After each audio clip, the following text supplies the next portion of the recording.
Comenzamos nuestro seminario, nuestras jornadas permanentes sobre familia. Con un ligero problema, porque nosotros sí que tenemos la suerte de estar en nuestra sala de seminarios del instituto y entonces se nos acoplan los micrófonos. Pero estamos en ello. En cualquier caso, ahora lo hemos solucionado. Decía que comenzábamos este seminario que a mí me apetece muy especialmente, no es que los otros no, pero en estas jornadas en las que además vivimos una situación complicada en todos los ámbitos, compleja cuando menos, que afecta a todos, sin duda también afecta a las familias. En esa situación compleja, bueno, pues creemos que es absolutamente necesario conocer la realidad para poder actuar sobre ella. Si no se conoce, no se puede actuar o la actuación no será fructífera. Y esa situación lo que nos marca es un entorno en el que se dan una serie de paradigmas y contradicciones que afectan al ámbito familiar. Siempre digo que sigue siendo la institución más valorada y, sin embargo, también es cierto que sufre como tal institución distintos ataques. Pensando en quién podía hablarnos de temas diversos pero relacionados con esto y muy pegado a la realidad. Siempre decimos que tenemos invitados a amigos, ¿no?, que evidentemente tienen un peso específico en su materia. Pues hoy tenemos al profesor Paco Serrano Ceja. Lo primero que diría de él es que es un buen y un muy gran amigo. A partir de ahí todo lo demás, ¿no? Ha sido decano de la Facultad de Humanidades y Ciencias de la Comunicación de la Universidad CEU San Pablo. Yo siempre les sigo recordando a mis alumnos que cuando Paco era el decano y los recibía, siempre les decía: tenéis que pasar por la universidad y tenéis que dejar que la universidad pase por vosotros. Yo creo que eso es lo que hace Paco no sé si con todos, pero desde luego con muchísimos aspectos de la vida, ¿no? Conoce la realidad y actúa sobre ella, pero precisamente porque es muy consciente y ve cómo esa realidad al mismo tiempo va marcando bueno, pues los desarrollos de la vida del hombre en distintas facetas, en todas las épocas, en distintos ámbitos. No voy a hablar de la obra de Paco, que es mucha y muy variada. No voy a hablar de sus artículos en prensa y su labor como periodista. No voy a hablar de todo el currículum que tiene acumulado, porque eso son datos sin duda relevantes, pero que me distraen de lo que para mí siempre ha sido un referente en Paco, que es esa capacidad de análisis, de diagnóstico, pero también de intervención, ¿no? Estoy convencida de que el diagnóstico, simplemente por saber cuál es esa realidad, tampoco es nada fructífero, podrá ser muy certero, pero no tiene más resultado. Y sin embargo, junto a eso, esa capacidad de intervención es lo que verdaderamente actúa. Y hay otra característica de Paco que a mí me divierte mucho, que es la provocación inteligente. Yo creo que siempre es así. ¿Por qué digo la provocación inteligente? Porque busca el recoveco y hay que darse cuenta y hay que interpretar esa realidad, esa interpelación que Paco nos hace en muchísimas ocasiones, y que lo que hace verdaderamente, en lugar de difuminar, es sin duda aportar luz, ¿no? Y cuando uno se da cuenta dice: claro, es así. Y eso es lo que estamos deseando que hoy haga en este inicio del seminario. Su título, no sé si es igualmente provocativo o no, es Ni Modern ni Family, la de construcción televisiva del modelo familiar, porque eso es hoy parte de la realidad de nuestro entorno. Y como yo ya he hablado demasiado, y lo que queremos es escuchar a nuestro invitado y amigo, pues me vuelvo a poner mi mascarilla y Paco, por favor, cuando quieras, comienza. Muchísimas gracias. Esto es que yo cierro. Tienes que quitarle el sonido a tu ordenador. Muchas gracias, Carmen, por esta afectiva presentación y efectiva también, ¿no? Sobre todo agradecerte la invitación a participar en este seminario con este tema que ciertamente es muy atractivo, ¿no? Estaba pensando cuando estabas hablando que culturalmente y políticamente, y como vamos a hablar de políticas culturales en el contexto de la guerra cultural, creo que oportuno esta introducción, esta entrada, ¿no? Hay dos perfiles que yo creo que nosotros en la universidad tendríamos que cuidar mucho y tendríamos que preparar a nuestros alumnos, ¿no? Es el perfil de lo que se denomina el spin-off y el perfil del que se denomina el showrunner, ¿no? Los dos son constructores de narrativas. El spin-off es el constructor de narrativa que está cerca de los políticos que gobiernan. Y a mí me parece interesantísimo esta nueva tarea, ¿no? O sea, un modelo clásico de spin-off en este momento en España es Iván Redondo. A mí me gustaría que muchos de nuestros alumnos de la universidad en un futuro fueran Ivanes Redondos, pero claro, con un contenido adecuado a las políticas que necesita en este momento el país. Y el otro perfil es el de showrunners, es decir, los que escriben los guiones de las series de ficción. Y ahí es donde vamos a entrar. Por cierto, el otro día La Vanguardia, el periódico La Vanguardia, que yo sigo diciendo que es un periódico que hay que leer, publicaba un reportaje amplio en su suplemento de culturas titulado Televisión, la diversidad viene de serie. Está firmado por Isabel Gómez Melenchón.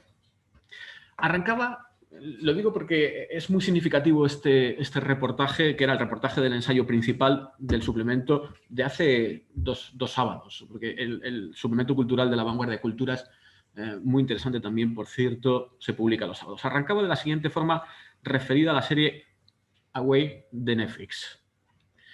La nave espacial despega rumbo a Marte.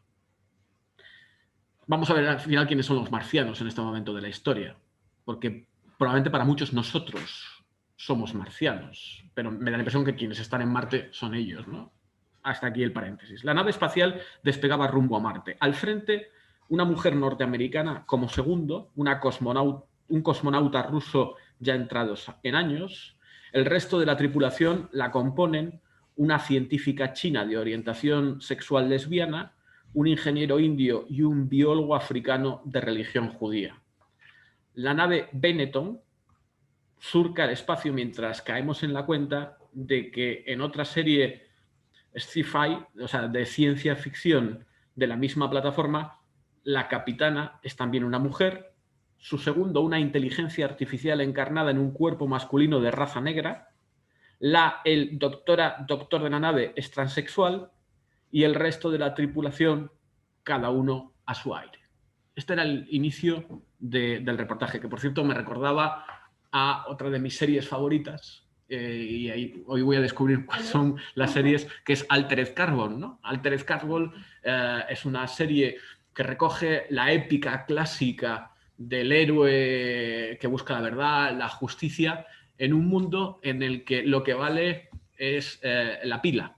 O sea, un mundo en el que la clave antropológica es la pila, porque el cuerpo es la funda. Entonces, a lo largo de la serie, los personajes, cuando mueren, muere su funda en la medida en que no muere la pila. Y lo que se van haciendo es intercambiar la pila en distintas fundas, ¿no? Con lo cual es la deconstrucción antropológica por excelencia, y además, bueno, la serie plantea, por ejemplo, me acordaba que en uno de los primeros capítulos citaba literalmente algunos párrafos y textos de Nietzsche, ¿no? Este es el horizonte antropológico que nos están proponiendo. Por cierto, tengo que decir que da la impresión cultural de que en este momento de la historia el cine va más rezagado que las series respecto a propuestas culturales. respecto a tendencias culturales. Y esto es un fenómeno que tiene, lógicamente, sus causas. Bueno, centrémonos en la tesis del artículo. Las tesis del artículo son las siguientes, porque será parte de la hipótesis que yo voy a plantear en esta intervención. La televisión ha dado prioridad a parecerse un poco más a lo que llaman la realidad social, al país que la ve, y por muchas razones. Por razones de dinero, infinitos canales, por la competencia, y añadía la redactora del reportaje, y porque es lo correcto. Escribía también el jefe de información televisiva del New York Times en un artículo titulado Why Diverse TV Matters, It's Better TV. ¿Por qué la televisión diversa importa? Es mejor la televisión. Efectivamente, el desarrollo del streaming y las plataformas coincidió con una nueva manera de ver el mundo, en especial de los jóvenes. Había la posibilidad, dice el reportaje, de hacer ver otras cosas porque existían los medios para hacerlo y más canales implicaban que ya no había que buscar una audiencia millonaria y programar en función de la misma. Las audiencias se diversificaron y con ellas los anunciantes. En el fondo, Marx está detrás de todo esto. Y esto lo dice la autora del reportaje. Abro un paréntesis. No se trata solo de visibilizar la diversidad y la pluralidad, sino hacer de la diversidad y la pluralidad respecto a la cuestión antropológica y, por tanto, respecto a las relaciones, el criterio normativo. Por lo tanto, toda aquella alternativa o proposición que se oponga a la diversidad está fuera de la historia. O sea, pertenece al pasado. La pluralidad importa y mucho, y sobre todo lo que importa son las narrativas subyacentes a esa diversidad, a esa pluralidad, ¿no? En la televisión española y en las plataformas españolas, por cierto, hemos tenido formatos y relatos y narrativas muy arriesgadas, ¿no? Os acordaréis todos de la serie Veneno, ¿no? Por cierto, que citó Pablo Iglesias en uno de sus mítines recientemente, ¿no? Una serie con sus contradicciones, porque si por una parte resulta muy interesante ver cómo se presenta la transexualidad desde una mirada histórica, y ese es uno de los leitmotiv de la serie, también el papel que pueden ocupar los propios medios de comunicación, esto aparece en las series, en la normalización de ciertas realidades. Por tanto, también, por cierto, realidades complejas y plurales que no están en los mismos planos. Hay un dato de la actualidad que no quiero que se me olvide decir y ya voy a soltarlo. Netflix y FAD, o sea, la Fundación para Ayuda a la Drogadicción, que si no mal recuerdo presidía la Reina o preside la Reina, han lanzado en España en este momento un proyecto didáctico titulado Diversidad en Serie, con el fin, y cito literalmente, de promover en las aulas la aceptación de la diversidad y fomentar la vocación audiovisual entre los jóvenes españoles a la diversidad. Yo creo, Carmen, que el Instituto de la Familia CEU tendría que estar ahí. O sea, si hay que estar en algún sitio, tendría que estar ahí. Porque ese proyecto entre Netflix y la Fundación de Ayuda a la Drogadicción, por cierto, que tiene bastantes recursos, como hemos visto sistemáticamente en las campañas publicitarias, me parece muy interesante. Bueno, voy al final del artículo del reportaje de La Vanguardia al que me he referido, ¿no? La televisión hoy no es un acto de caridad ni de reparación de una injusticia. La serie Veneno, en el fondo, la utilización política de la serie Veneno y la utilización cultural, en el fondo lo que plantea es una especie de acto de justicia, no sé si distributiva, corporativa o histórica, dentro de esa memoria también histórica, respecto al sufrimiento de personas. No. En la televisión diversa, lo que plantea, insisto, no es que sea un acto, no es que proponga un acto social de justicia, lo que plantea es que es divertida. O sea, aquí las ideas se cuelan por lo divertido. Es decir, es el famoso libro de Nate Postman que marcó una etapa en la teoría de la comunicación y que leímos todos hace mucho tiempo, ¿no? Divertirse hasta morir. Y, ojo, la televisión plantea estos temas y es prescriptiva en estos temas, y luego veremos cómo es la prescripción respecto a la diversidad y lo que eso tiene de consecuencias respecto a una comprensión de la familia que nosotros tenemos clara, porque se considera que la televisión divertida es la mejor televisión. Y la televisión que no es divertida no es una buena televisión. Esto se lo tienen que plantear y se lo tienen que pensar muy en serio los de Canal 13, por ejemplo. ¿Hasta qué punto este axioma asumido, esta conclusión de una lógica implícita en la televisión actual, en la programación de la televisión actual, en los showrunners, están planteando estas ideas, ¿no? Bueno, hablamos, si queréis un momento, de Modern Family, una sitcom, una comedia de situación con 5 Emmys, basada en la relación entre uniformidad y diversidad antropológica, institucionalización y desinstitucionalización, cuya clave es la diversidad.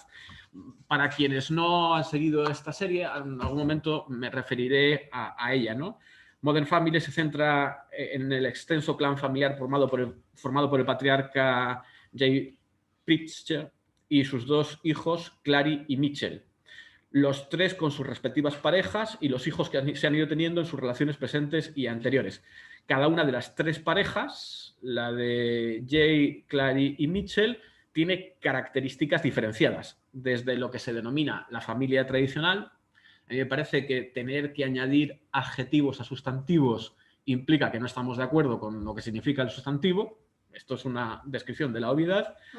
Tiene características muy diferenciadas, de la familia que llaman tradicional con 3 hijos hasta una pareja gay, por cierto que en la práctica representa el rol más conservador asumido y referido a lo que se entendería por pareja tradicional, es decir, hay una combinación de roles, y pasando por las segundas nupcias del patriarca con una mujer mucho más joven, por cierto hispanoamericana, de gran belleza y con otros ascendientes culturales que aportan un hijo pequeño de su relación anterior, ¿no? Hay, Carmen, esto son interpolaciones directas al instituto, una página web en Italia muy interesante que yo no conozco en España, que es orientaserie.it, que es una página donde tú pones el nombre de la serie, porque esa está la avalancha de las series de ficción en este momento, que uno está desorientado, ¿no? Mi experiencia es que en esto, así si cuento, y es un ejercicio que hice anoche, ahora simultáneamente estoy viendo 12 series. 12. Y eso que controlo mucho el tiempo de las series, porque los libros son todavía mucho más importantes que las series. Entonces, desde In Terapia, que es una serie, hasta Los favoritos de Midas, que he terminado y que es clave, por ejemplo, para entender algo de las ideas también políticas sociales que se están pululando en España respecto a la plutocracia, la alteración del sistema, contra el Estado y el papel de los medios de comunicación, que me parece fundamental. Y esta es la experiencia de todos los profesores, que creo que tenemos todos los profesores que estamos aquí presentes, ¿no? Cuando en una clase quieres que la gente se relaje y vuelva a conectar contigo, lo que hace es sacar una serie de ficción. Y entonces la gente conecta, ¿no? Y esto es un efecto, lo digo porque me parece interesante el tema de Los favoritos de Midas. Todas las series son propuestas culturales. Decían que las series de ficción en el fondo estaban sustituyendo en este momento culturalmente a las grandes novelas clásicas que hacían que todo el mundo hablara de ellas y las comentara, ¿no? Bueno, dejo lo del proyecto de orientaserie.it. Luego te vamos a pedir recomendaciones de series. Bueno, no sé yo si puedo recomendar muchas buenas. Por lo menos las que sean interesantes de ver. Eso. Vamos a ello. El sociólogo Pierpaolo Donati, en su libro clásico La familia, el genoma que hace vivir la sociedad, explica que en el contexto social en el que vivimos es cada vez más difícil distinguir las características intrínsecas y esenciales de la familia. Según la mentalidad posmoderna, no existirían, de hecho, los criterios objetivos que se pueden deducir de la estructura antropológica del ser humano para poder establecer qué es familia y qué no lo es. Este es el marco de la imagen de la familia en gran medida en las series de televisión. Hay algún ejemplo que rompe con esta norma, ¿no? Como por ejemplo This Is Us, pero eso, si acaso luego saldremos de aquí e iremos a ello, ¿no? La responsabilidad de determinar qué relaciones puede dar vida a un núcleo nuevo familiar se deja, por tanto, a la subjetividad de cada uno. Las series de ficciones están basadas en la subjetividad, no en la objetividad.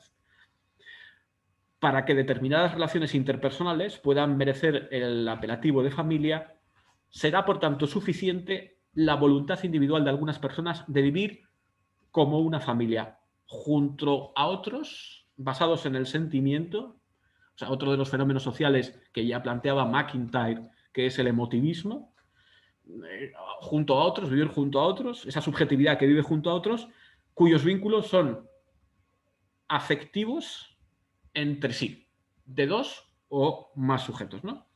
Así pues, si cualquier unión puede generar potencialmente una familia, la llamada familia tradicional, término que a mí me horroriza, formada por un hombre y una mujer casados y con hijos, no sería más que uno de los modelos posibles. Uno de los modelos posibles que en las series de ficción mayoritariamente cotizan a la baja. Y en efecto, hoy se consideran equivalentes, equiparables a núcleos monoparentales, las uniones homosexuales, convivencias de hecho, relaciones extraconyugales, etc., ¿no? Por lo tanto, hay un intento de las series de derribar las diferencias que existen entre las uniones de todo tipo y de no profundizar en las causas de esas diferencias. Detrás de la narración de las diversas vicisitudes de la vida cotidiana se puede ver, como por ejemplo en Modern Family, claro el objetivo de los autores de mostrar una familia moderna, el título de la sitcom, que no debe seguir esquemas prefijados. Ya no existe la única forma de familia. Esta se podrá manifestar de modos muy diversos, tantos como de voluntades de los sujetos que deciden comprometerse afectivamente. Por cierto, el modelo de Modern Family, que es una serie que, si no mal recuerdo, son 12, 13 años ya, bueno, ya ha terminado, pero lleva mucho tiempo y que también tuvo sus dudas sobre si continuaba o no continuaba, de qué forma continuaba, no es un modelo único. Por ejemplo, en Italia, ¿no? En Italia ha habido una serie que no ha tenido tanto éxito, se trata de Amor y Pensarci te, Cariño, piensa tú, de la cadena Mediaset, basado en el formato de otra serie australiana titulada House Husbands. No pensemos que los formatos y los modelos de las series son tan originales. Es decir, hay mucha copia que se va replicando y reproduciendo en los diversos lugares de las denominadas diversas culturas televisivas, ¿no? La serie italiana, los protagonistas son 4 hombres que deben enfrentarse a los problemas de la vida cotidiana, ¿no?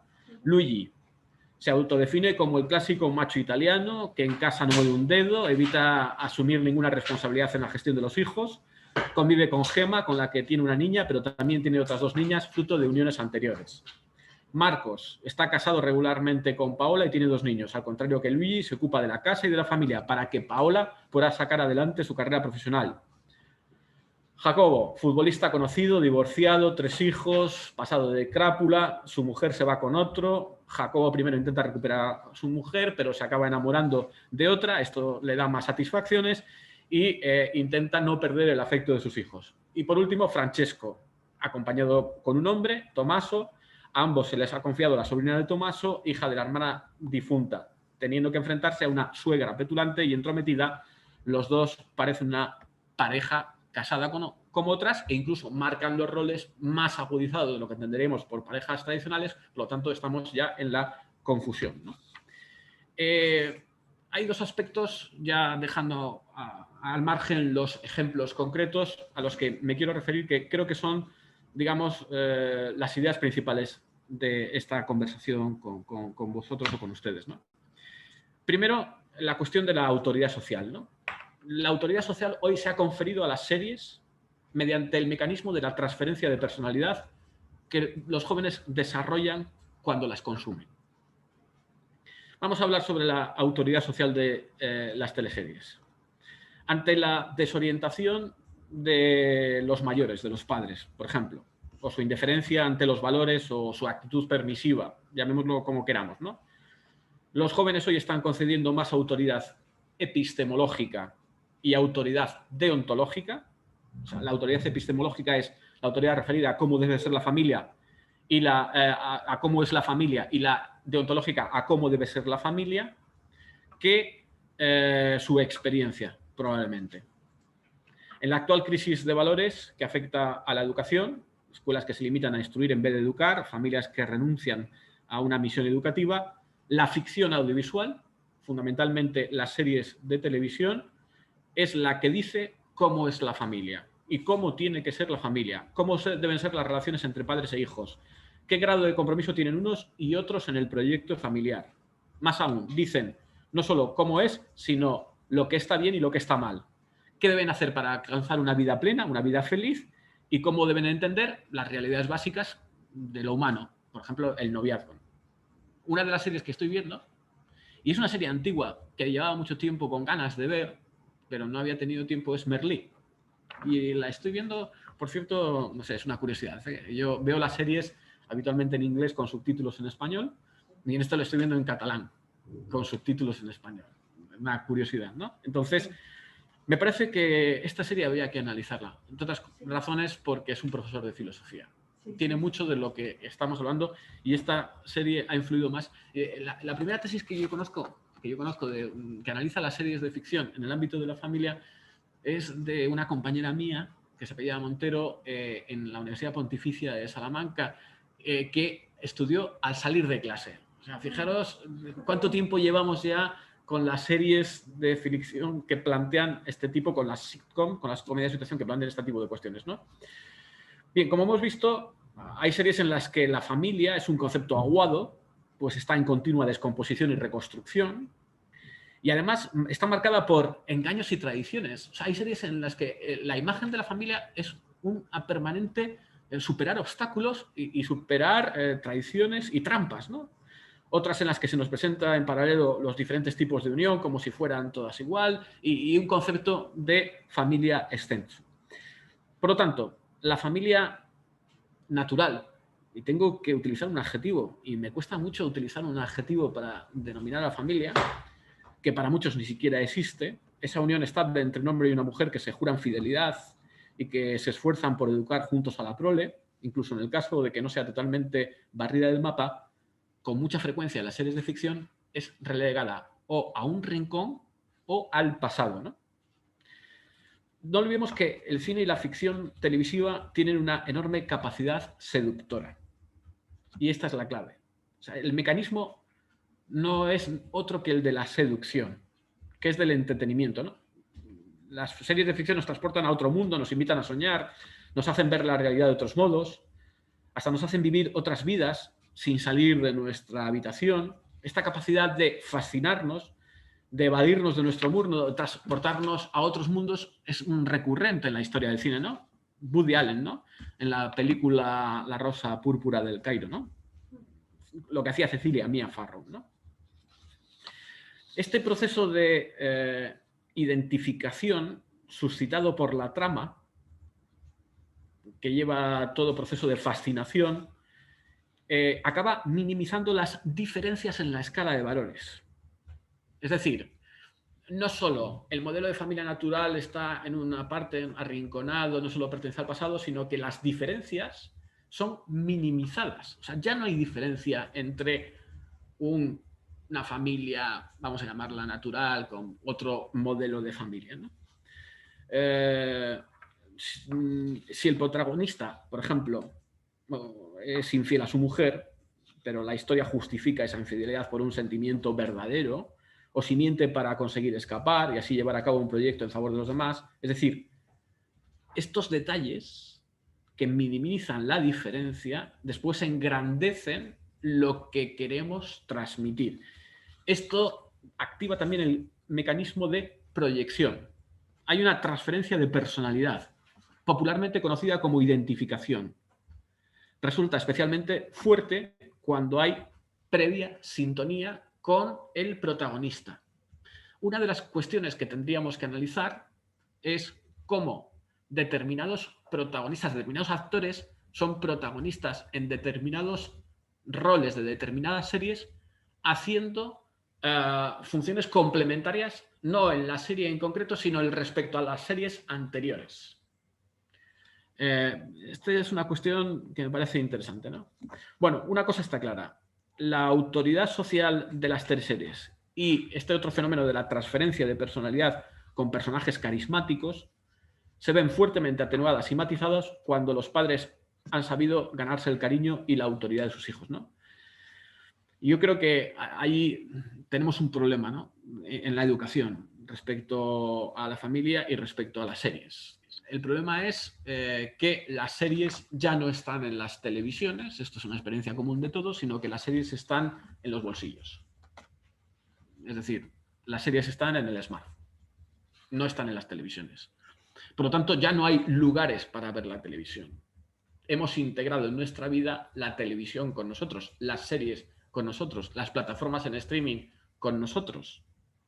Y ahora los chavales ven las series en todos los lugares, pero además también en todos los tiempos. Porque ¿quién me dice a mí que mi hijo durante el recreo no está viendo una serie de ficción con el resto de los compañeros en la biblioteca cuando dice que está estudiando? Por ejemplo, ¿no?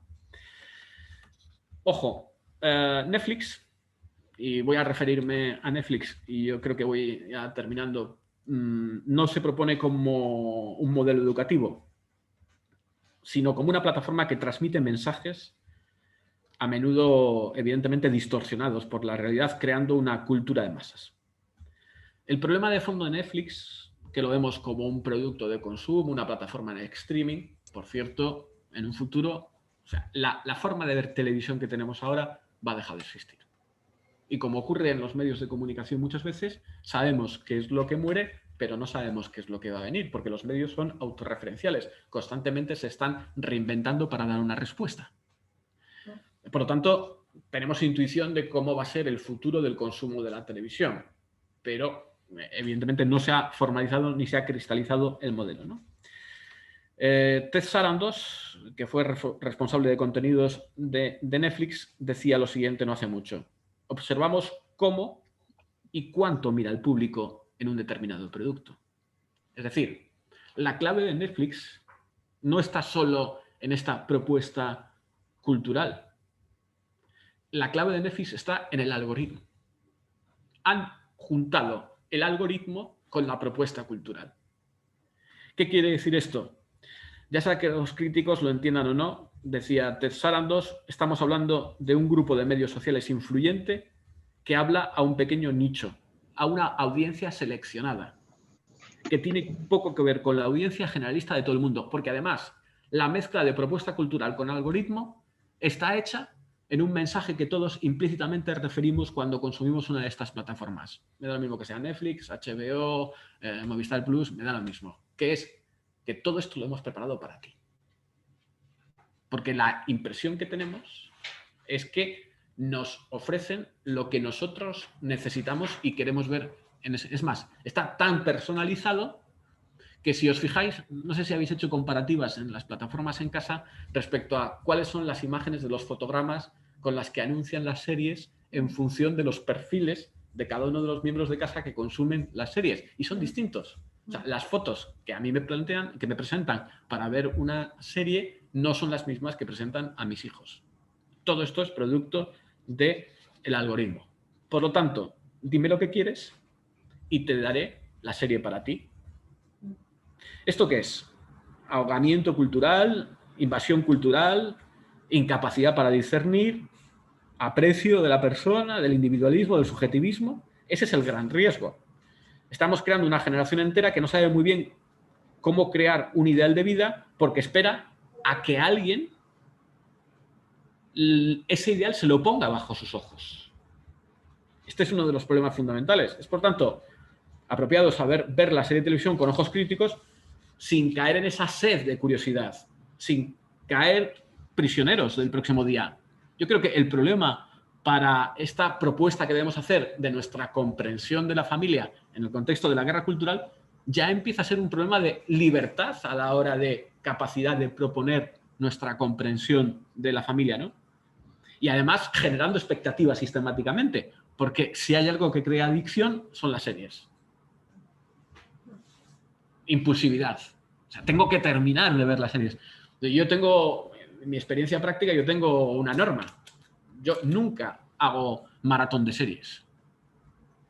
Incluso, por mucho que quiera ver, estaba intrigadísimo en cómo terminaba Los favoritos de Midas.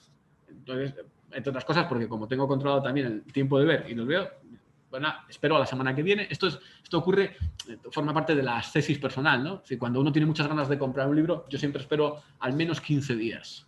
A ver si se me pasan las ganas. Si se me han pasado las ganas de comprar un libro, a no ser que sea un libro que tengo que comprar, evidentemente, por cuestiones de clase o del trabajo, espero. Y si se me han pasado las ganas, ya me olvidaré del libro. Y si no, iré a comprar el libro, ¿no? Cómo plantear no solo una propuesta cultural o contenido de las series de ficción respecto a la familia, sino nuestra relación con las series, ¿no? Sin adicciones, ¿no? Solo así podemos seguir siendo verdaderamente libres, ¿no? Y yo sí que creo que, como en Italia, y esta es la otra propuesta que hago al instituto, habría que crear una especie de festival de familia y series de ficción. Un festival. Un Fujifamily Festival, que dicen los italianos, ¿no? Una experiencia que tuvieron los italianos, ¿no? Fujifamilyfestival.org, donde tengamos experiencia de crítica de series de ficción desde el punto de vista de la recepción de las familias. O sea, no tenemos experiencia. O sea, sí que hablamos mucho entre amigos de las series de ficción, en la familia, o sea, es un tema recurrente, ¿no? Hablar de las series de ficción, pero sistematizar esa experiencia respecto a series. Diálogo con los showrunners, con los promotores, con los productores. A mí sería otra propuesta. Y si os parece, ya termino, porque 40 minutos hablar a un ordenador tiene un efecto nefasto. Muchas gracias. Nefasto. Gracias. Pues yo creo que, como siempre, absolutamente sugerente. Sí es cierto que estamos en micrófonos. Perdón, ni siquiera me encuentro.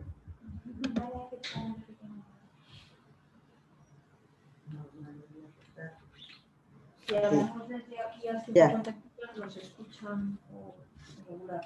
¿Y ahora? Vale, fenomenal. Pues decía que todo ese panorama que presenta Paco es absolutamente real. Yo creo que lo vemos con nuestros alumnos, pero los que tenemos hijos lo vemos también con nuestros hijos, ¿no? Una realidad que no es tal, pero que se presenta como tal y que además hace que vayan asumiendo que eso es lo que es.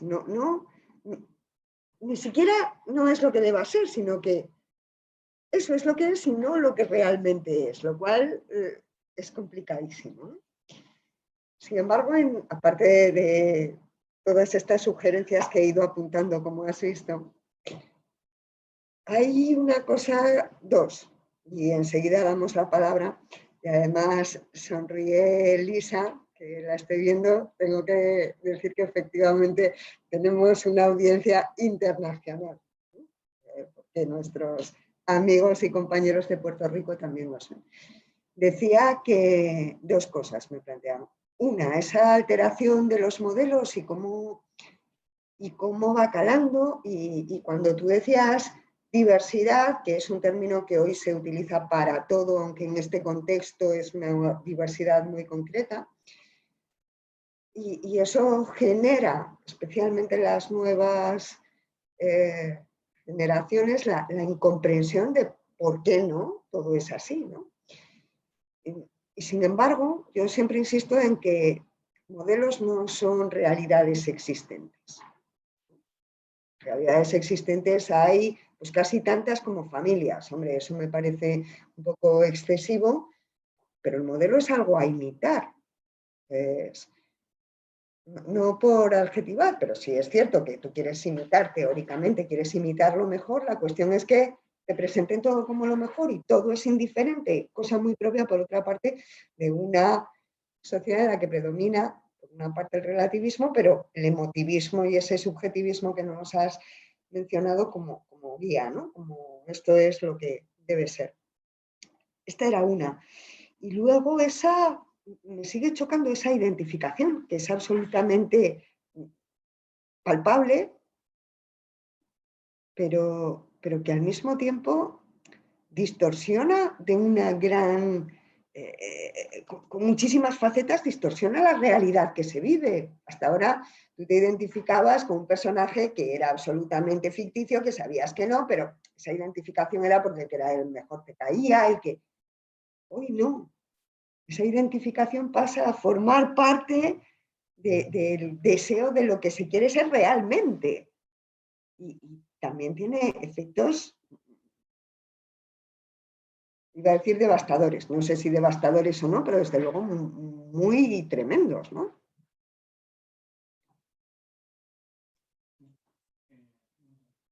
Sí, me conecto el micrófono. Yo creo que ahora está conectado el micrófono, ¿no? Perfecto. Vamos a ver. Yo creo que la clave es, tenemos que ser capaces de ser creativos para generar curiosidad. O sea, no somos capaces de generar curiosidad, no somos capaces de crear curiosidad. Por lo tanto, de atraer. Es más, de proponer una imagen en la que somos divertidos. La familia es muy divertida. O sea, decidme qué familia no es divertida. O sea, porque la familia, cada momento de su historia es una novedad, representa una novedad. O sea, no nos aburrimos porque nadie sabe en su familia, su experiencia es de que está constantemente repitiendo lo mismo siempre. Cada cena en nuestra casa es absolutamente divertida y además es complementaria. Y esa complementariedad, yo no he hablado de la complementariedad de los roles y en concreto, a mí me parece que el rol fundamental, así como hay una mutación del rol femenino y del rol de madre, hay una mutación del rol de padre por la crisis de la paternidad, del ejercicio de la paternidad. Hoy probablemente se sabe más cómo ser madre que cómo ser padre. Y esta es una cuestión que está afectando decisivamente. Por lo tanto, respecto a esa capacidad que tienen las series de ficción de convertirse en la autoridad social epistemológica y deontológica, yo creo que nuestra alternativa es proponer modelos de series que sean divertidas, o sea, que atraigan, que no sean aburridas. O sea, generar series nuevas. Generar series nuevas, o sea, entrar en una dinámica nueva. Y estoy seguro que, por eso decía al principio de la serie que quizá nosotros a lo que tendremos que dedicarnos en el ámbito de las ciencias sociales y humanas en la universidad es a crear showrunners y spin doctors, Sí. que son los dos perfiles que están marcando culturalmente a la sociedad y que además tienen una conexión perfecta entre ellos. Eso por una parte, ¿no? Y después, romper esquemas, que está relacionado con lo anterior.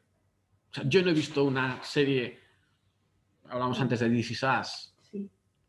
quizá el valor de This Is Us es que rompe esquemas. ¿Por qué? Porque el problema que tenemos es que nos están generando marcos mentales, nos están generando frames, que es lo que tú hablabas de la normalidad. ¿Por qué no? Si esto... La normalidad hoy está en los marcos mentales y los marcos mentales tienen que ver con nuestros esquemas preconcebidos. Entonces, ¿cuál es la forma de alterar esos marcos mentales y generar esos marcos mentales preconcebidos? La sorpresa. Generar sorpresa. No estoy descubriendo el Mediterráneo porque me estoy acordando que Aristóteles decía que el principio de la filosofía es la admiración. Y después desarrollaba esto diciendo que hay admiración cuando hay curiosidad. Pero nuestra clave sería proponer series con marcos conducentes a crear marcos mentales que sorprendan. No lo sabemos todo. Y ese es el problema de la modernidad, que nos ha hecho entender que respecto a la familia, esa familia que tenemos que calificar como formada por un hombre y una mujer para siempre y tal, lo sabíamos todo. Y yo sigo diciendo que no sé nada, vamos. No sé ni qué va a pasar esta noche cuando vaya a cenarnos en casa. Yo llego y digo, a ver qué sorpresa me encuentro hoy. Esa es la experiencia real. Eso Pero hay que... no está nada mal. Evidentemente. Esa es la experiencia real. Esa es la normalidad. A ver qué sorpresa me encuentro hoy, ¿no? A ver qué le ha pasado a alguno de estos, ¿no? O qué nos ha pasado a los demás. Bueno, no sé si te he contestado a tu pregunta, Sí. pero... ¿Puedo intervenir con una No, hay preguntas en el chat y claro que... Vale, pues nada, que hable Dice Nilo. Manolo González de Bilbao. Gracias, Paco. ¿Nos puedes dar tus claves a la hora de enfrentarte a una serie y cómo detectas sus pretensiones? Bueno, gracias, Manolo, por la pregunta y por la consideración. Mira, o sea, yo veo las series y lo que hago es procuro en Internet leer todo lo posible sobre la serie antes de meterme en la serie para descubrir, bueno, pero esto son cuestiones técnicas, o sea, quién la ha producido, quién es el director. ¿Por qué? Porque conociendo, por ejemplo, al director o al guionista o al productor, ya comienzas a ver cuáles son las obsesiones de ese productor, ese guionista o ese director. Que las hay. Que las hay, evidentemente, ¿no? O sea, voy a poner un ejemplo muy sencillo de la serie Newsroom, ¿no? La serie Newsroom tiene un director famoso que tiene una obsesión con el Quijote. Y entonces el perfil del Quijote aparece en todos los productos que él hace, ¿no? Entonces, yo leo todo lo que puedo respecto a esa serie, ¿no? Antes de verla. Incluso cuando la estoy viendo, ¿no? También respecto a actores y tal. Yo tengo muy mala memoria. Si estuviera aquí mi amigo Quique San Miguel, que tiene una memoria, citaría nombres de actores y tal. Yo no puedo hacer eso, ¿no? Segundo, yo veo varias veces los capítulos que me han llamado la atención. Y esto es un aburrimiento. Bueno, no, porque se decía, bueno, es que hay un debate siempre en literatura, el profesor Ángel Arias, que también nos está escuchando, puede darme luz luego en la comida cuando comamos, porque comemos todos los jueves o los miércoles juntos, sobre este debate, ¿no?, de que hay que leer las obras de literatura varias veces. Bueno, yo veo las series que me llaman la atención varias veces, ¿no? Porque hay series claves, o sea, dentro de lo que es una temporada hay determinadas series que son claves en el desarrollo de la serie, ¿no? Entonces, tiene un nombre técnico, pero no lo voy a utilizar. Vale. Entonces, veo varias. Y analizo sobre todo los diálogos, o sea, el texto, no la imagen. Y te da mucho juego. Gracias, Manolo. Entonces, por ejemplo, en clase pongo ejemplos de periodismo y no de familia, ¿no? Porque son los que en clase, la serie Newsroom en el primer capítulo tiene un discurso en la Universidad de Columbia, en una mesa redonda sobre periodismo y tal, el protagonista principal, que me parece excelente. Pero me parece excelente no por el entorno, no por el ambiente, no por la circunstancia en la que se desarrolla, sino por el contenido de una propuesta ética de periodismo. Pero eso se descubre analizando el texto de la serie. Por ejemplo, en Merlí he descubierto que en algunos capítulos sobre algunos filósofos, evidentemente, ellos tienen una perspectiva, o sea, son perspectivistas, o sea, tienen un enfoque en el que eliminan ideas de esos filósofos y priorizan ideas de esos filósofos, que es una estrategia discursiva. O sea, porque a la hora de plantear a Kant, plantean un problema respecto a si conocemos la realidad o no conocemos realidad, o en el capítulo de Platón y el amor. Porque en el fondo, en la escena final en la que el padre y el hijo, o sea, en la que el padre legitima la homosexualidad del hijo a partir de los diálogos del banquete de Platón, es muy selectiva respecto al banquete de Platón. Sí. Este tipo de cuestiones son las que a mí sí que me gustaría que se debatiera esto y se analizara esto, ¿no? O sea, yo siempre me quedé con la idea de que aquí no podíamos tener una facultad de filosofía, ¿no? Pero igual en la universidad nos falta una facultad de filosofía, ¿no? Esto lo decía siempre el profesor Domínguez Nafría cuando era rector, ¿no? Aquí nos falta una facultad de filosofía y una facultad de teología. Pero los estudios de humanidades, eso. Bueno, esto es lo que te puedo contar.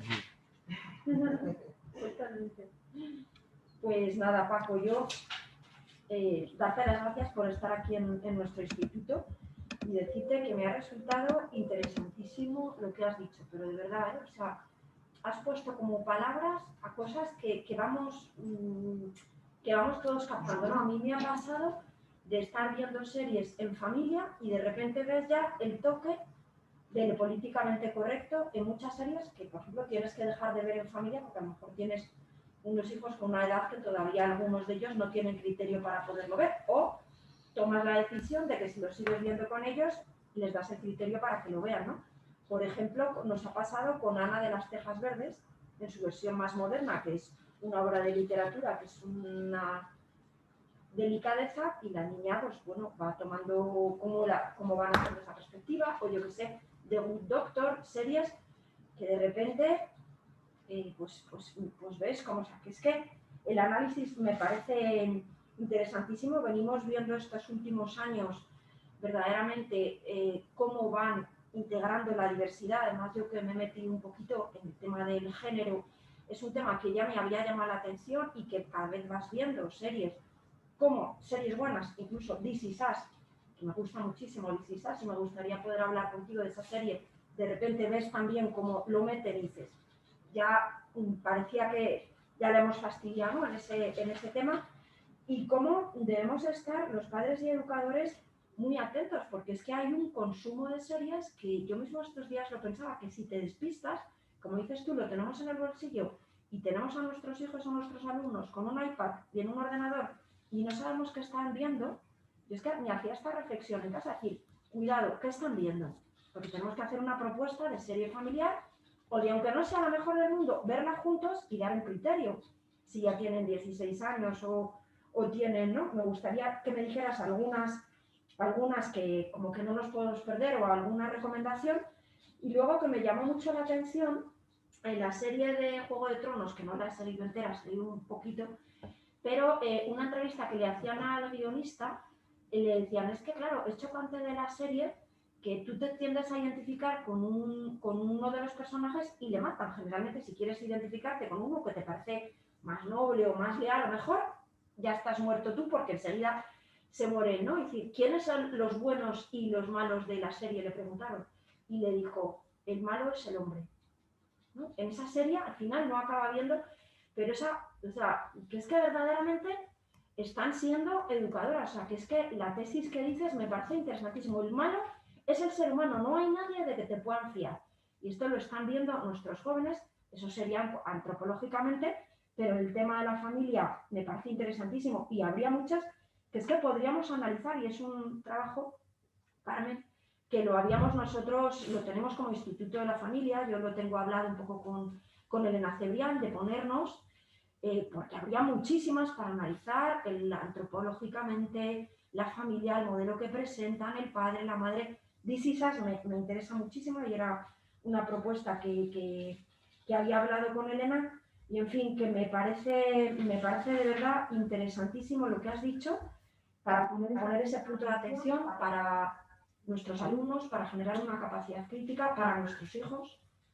Antes de que contestes, Paco, porque ha sido... Pero Carmen ha planteado muchas cosas. Sí, lo he tomado nota de lo que Me planteaba gustaría Carmen. que nos dijeras algunas para ver en familia, para recomendar a nuestros hijos, algunas incluso que son tan inmorales y tan antieducativas que por eso precisamente son morales. Bueno, hay muchísimas, no sé, Paco, que te agradecemos muchísimo que estés aquí, que nos abres un camino de poder pensar, de poder hacer trabajos y estudios y seminarios y cuestiones como Instituto de la Familia, en lo que toque a la familia. Otros temas salen en las series, porque también hay series jurídicas o series del mal del ser humano, pero bueno, del tema familiar, pues nada, me gustaría alguna recomendación. Bueno, todo eso y... En ese mismo sentido, vuelve Manolo preguntándote alguna, que le digas alguna buena de verdad. Y te pregunta por el ala oeste de la Casa Blanca. Y junto a eso, solo una cosa más. Precisamente porque la tele, las series, se llevan en el bolsillo, hemos dejado de ver las cosas juntos, de verlas en familia, lo cual da lugar para comentar, para hablar, habría que recuperar eso, ¿no? Fíjate, yo ahí sí que tengo, vamos a ver, mi experiencia, ¿no? O sea, yo no hay cena, bueno, no hay cena, porque digo cena porque es el único momento que cenamos todos en casa, porque comer no podemos comer todos. Pero yo creo que no hay cena o cena distendida o fin de semana o tal en el que yo no saque el tema de las series y además sistemáticamente. O sea, yo me he propuesto no solo saber qué es lo que están viendo, porque el problema es que no sé qué es lo que están viendo. O sea, vamos a ver, podría saber qué es lo que están viendo, pero no me apetece entrar en sus secciones para ver qué están viendo, entre otras cosas porque me va a coger un cabreo del uno y voy a salir zumbao a por él, que esté viendo lo que está viendo. Entonces, prefiero educar en la libertad, pero sistemáticamente en las cenas o en las comidas sacar el tema de las series para que ellos afloren lo que están viendo y lo que están procesando internamente, dado que ya no vemos la serie, ya no vemos la televisión juntos. Y entonces, Pero eso dependiendo de qué edades, ¿no, Paco? Hay edades en las que a lo mejor todavía es posible proponer eso. Claro. Y no lo sé, me debato un poco en la duda de qué hacer. Por un lado, comprendo lo de educar en... Pero yo es que justamente estaba pensando sobre esto y ayer lo comenté, decir, no puede ser, tiene que haber yo creo que es bueno que haya, al menos de vez en cuando, una propuesta de... Pero fíjate... Alguna juntos, cada vez es más difícil. Es difícil, pero Carmen, o sea, en el fondo yo lo que quiero es que contrasten la imagen de la ficción con la realidad. Sí. Esa es la única vía práctica que tenemos, que contrasten en su imagen de lo que están viendo en las series con la realidad que ellos viven. Sí. O sea, porque es el único argumento. O sea, se puede, porque a la hora de plantear, bueno, es que ¿qué es mejor? Porque en el fondo siempre es una familia de un modelo, de otro modelo, ¿no? Oye, mira, ¿cuál es tu experiencia de familia? Sí. ¿Qué es lo que tiene? O sea, ¿cómo se plantea este caso? Muchas veces hemos planteado, oye, ¿y qué pasaría si nos ocurriera esto a nosotros? ¿Cómo actuaríamos? Ese es el diálogo que yo planteo con mis hijos. Bueno, mis hijos ya, el pequeño es adolescente, o sea, ya no son niños pequeños, ya pasé esa etapa, ¿no? Y el mayor ya está terminando la carrera, con lo cual esa es la franja, ¿no? Entonces, esa es la única forma práctica que veo, ¿no? Esa es la única forma práctica. Y tienes razón, fíjate, cuando tú has dicho que lo del problema es el hombre... Lo dijo el guionista. Dijo, el malo es el hombre. Yo me acuerdo una vez... El malo es el ser humano. Una conferencia en la que estuve con Fernando Sadaba, con Javier Sadaba. Estaban Javier Sadaba, Fernando Sabater y tal. Bueno, ese tipo de cosas que hacemos cuando estudia filosofía, ¿no? Donde Javier Sadaba, y no voy a entrar en hablar de Javier Sadaba, la historia, las publicaciones y tal, le dijo a Fernando Sabater... Oye, Fernando, y tal, en el diálogo, ¿no? Vamos a hablar claro aquí. El problema es el hombre, que está mal hecho, que a quién se le ocurrió hacer al hombre, tal.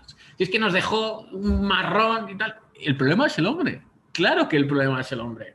O sea, el problema es la familia porque es el hombre y es el hombre porque es la familia. Claro que el problema, la cuestión de la raíz antropológica última es que culturalmente la posmodernidad no acepta lo dado. El dato ya dado, o sea, tenemos que construir nosotros los datos y como no aceptamos el dato. Y el problema es que tenemos que aceptar que nacemos como nacemos, con el cuerpo que nacemos, y si no, pues mira, cambiamos el cuerpo y la teoría de las fundas de Altered Carbon. Entonces el alma, al final, que es el conocimiento, que es la información, está en ¿dónde? En una pila que se mete aquí detrás, ¿no? Y entonces, por cierto, uno puede elegir un cuerpo de hombre, un cuerpo de mujer, si tiene dinero, que esa es otra.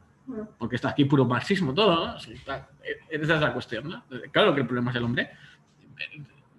Tenemos que darle la vuelta. El problema no es el hombre. La solución es el hombre. Y mientras que no nos metamos la cabeza y no lo planteemos, y siento defraudar a todo el público asistente, pero no voy a hablar de ninguna serie. No voy a hablar... De ninguna que nos perdamos o que es interesante, Paco, aunque decir, esta es interesante comentar en familia o es... No perdáis, tal, o para adultos. No, si quieres. Sí. Porque es que estoy muy despistada últimamente viendo ahí para arriba, para abajo. Ayer nos hemos vuelto a poner otra vez de Crown, un poco. Se había quedado cortada. Estoy un poco despistada porque si no empiezas a ver y dices, uff. Yo es que, o sea, no, porque a serie de la que hablamos tendríamos que entrar entonces a distinguir. Y entonces, como no podemos distinguir, o sea, como no puedo distinguir... Vale, pero ahí hay dos cosas. Una, lo que dice Ángel, no se me oye. Una, lo que dice Ángel en el chat, que en ese darle la vuelta, ¿no? El problema no es el hombre, sino la solución es el hombre. El problema no es esa familia rural tradicional, sino que vamos a presentarla como algo atractivo, divertido, apasionante. Claro, pero siendo así, con todas estas series, a mí me hace gracia también otra cosa que te oí, y hasta que no empecé a ver series no lo entendí, cuando les decías a los alumnos, ¿a vosotros no os divierte confundir a la máquina? Yo decía, ¿qué será esto de confundir a la máquina? Hasta que empecé a ver series. Yo debo ser torpe porque me resulta difícil confundirla, o se empeña siempre en ofrecerme una serie de cosas que yo quiero ver otras y no es, ¿no? Pero eso también tiene, no sé, que yo creo que hay una similitud en muchos de los productos que se realizan y más por plataformas, ¿no? Lo de Netflix en este aspecto me parece evidente y sistemático. Pero creo que es bueno también el abrir el abanico, el procurar ver cosas distintas, ¿no? Igual que en la información, igual que en la lectura, es bueno no ser monolítico, probablemente también en las series, ¿no? Bueno, vamos a ver. No sé, es que me he abierto en este momento, mientras que estaba hablando Carmen, para que veamos cómo tenemos las series, me he abierto, yo utilizo 3 plataformas. Bueno, esto es otra cuestión que tenemos que plantearnos, porque, claro, yo tengo Netflix, HBO y Amazon Prime. Pero no tengo por qué yo pague las 3, porque si contrato Vodafone me da HBO, o sea, después estas comerciales, ¿no? Entonces, lo que sí hay que ver, pero no es una serie, es el dilema de las redes sociales en Netflix. Sí, el dilema se la he visto. O sea, hay que verlo, ¿no? Sí. Hay que ver el dilema de las redes sociales. Y después, o sea, ya voy a sorprenderos, porque hay una serie en HBO que es Devs, D-E-V-S, o sea, Deus en latín, Devs, que a mi modo de ver me produjo un dolor en HBO, un dolor de cabeza. Es una serie no limpia, porque ya no hay series limpias en el sentido que las entendemos, pero es una serie sobre el tema de la existencia de Dios, a partir de los nuevos modelos de física cuántica. Dios mío.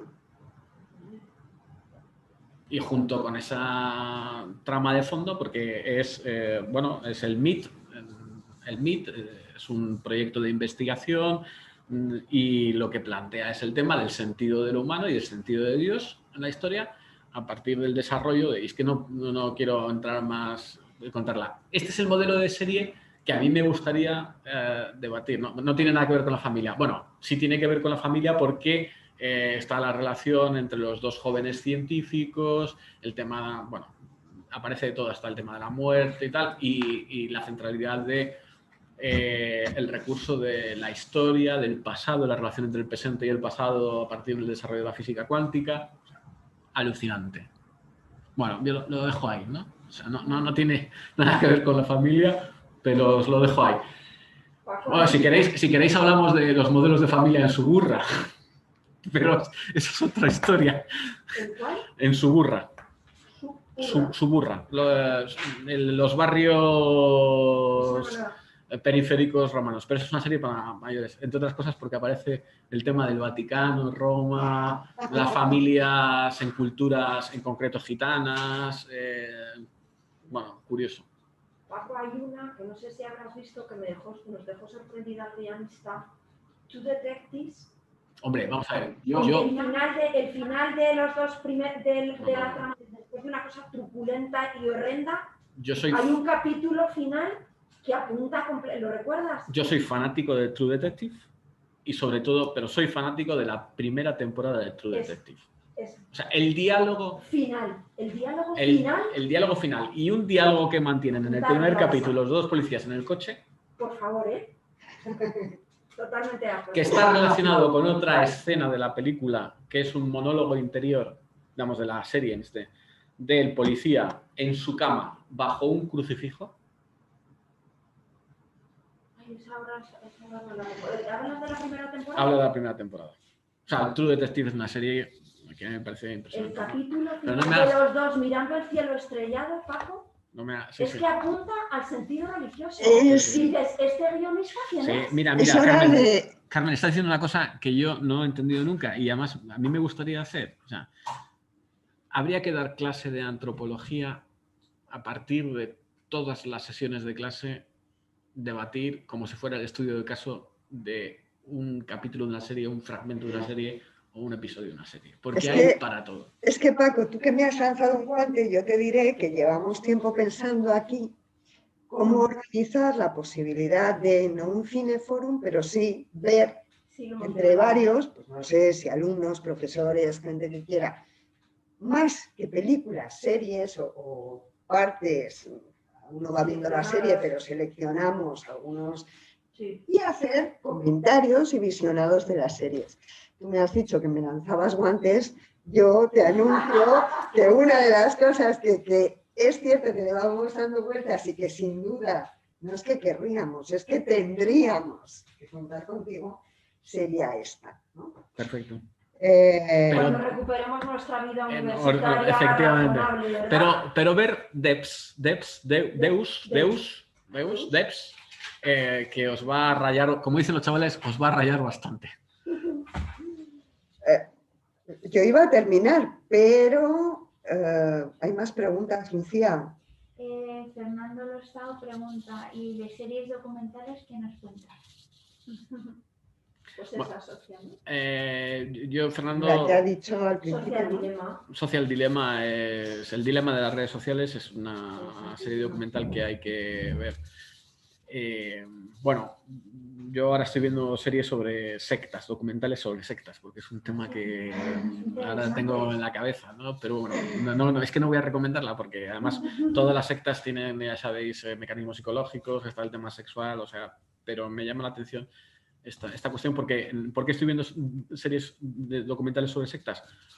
Por el tema de la libertad, porque yo creo que tendríamos que trabajar la cuestión de la libertad. Cada vez encuentro más mecanismos generales en la guerra cultural, social y psicológica o psicosocial con mecanismos experimentados en sectas en los últimos años. Sí. Bueno, no solo de series, sino de algunos cortos que hay en la red muy interesantes. Bueno, que si queréis otro día hablamos. Bueno, lo que está claro, Paco, es que tienes que venir más. Pero siendo así, y como no tenemos ocasión aquí del Pisco Labis habitual de continuar con el diálogo, Paco y yo tenemos clase a las 3 y antes esperamos comer algo. Claro. Lo vamos a dejar aquí hasta la próxima sesión, que será el profesor Tomás Chivato. Será ya la vuelta de Navidad. En cualquier caso, el 17 de febrero, me dice Carmen. Agradeceros a todos y sobre todo agradecer a Paco, como no. Bueno, yo agradezco la invitación y saludo a todos los buenos amigos que estoy viendo ahí, que son muchísimos y además en todas partes del mundo, vamos. Efectivamente. Entre los cuadros estos, vamos. Algunos estoy viendo y otros estoy leyendo los nombres. Saludo a todos. Y nada, nos vemos. Sí es cierto que nosotros tenemos la intención de publicar, cuando terminen las jornadas, las intervenciones que hay aquí, publicar el libro y además iremos colgando los vídeos cuando tengamos el acceso correspondiente. Gracias a vosotros, hasta la próxima y como será después de Navidad, muchas gracias. Muy feliz Navidad a todos. Igualmente, muchas gracias. Muchas gracias. Hasta luego. Hasta luego, Antonio. Hasta luego, gracias. Adiós, gracias a todos. ¿Rafa Murillo? No.